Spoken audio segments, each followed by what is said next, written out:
හරි එහෙනම් යාළුවෝ ඉතින් කලින් වීඩියෝ එකේ ක්ලිප් එකේ අපි කපු කොටස ඉඳන් දැන් පටන් ගන්නවා. කලින් මම ෂොට්ස් කියලා දුන්නා 3ක්.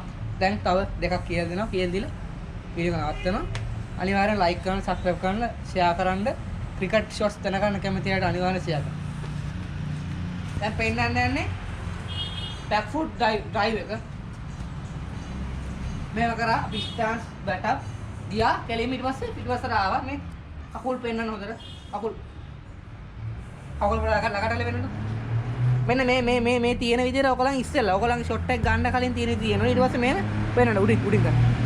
මේ පිටිපස්සට ගිහිල්ලා මෙන්න ෂොට් එක. ඔන්න ගන්න ආයෙ. යක් පිටිපස්සට.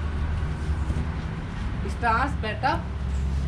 දැන් එන්නම තමයි එක ගන්න. දැන් මම පෙන්නන්නේ ඉක්ම රිවර්ස් ස්විප් එක. ආයෙමත්. Stars bat up.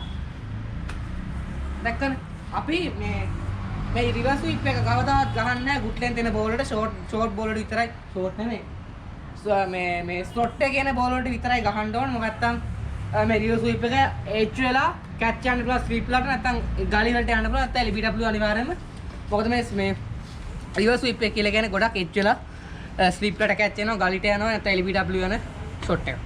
ඒකින්ද ඒක ගහද්දි හරියටම බෝලේ S2 මුව තියෙන්න ඕන තමයි අපිට 4ක් යවන්න පුළුවන්. මොකද රිවර්ස් ස්විප් එක කියන්නේ කොහොමද 4ක් යන ෂොට් එකක්. මේ එන අනිවාර්යෙන් බලපෑම් මට ස්තුතියි.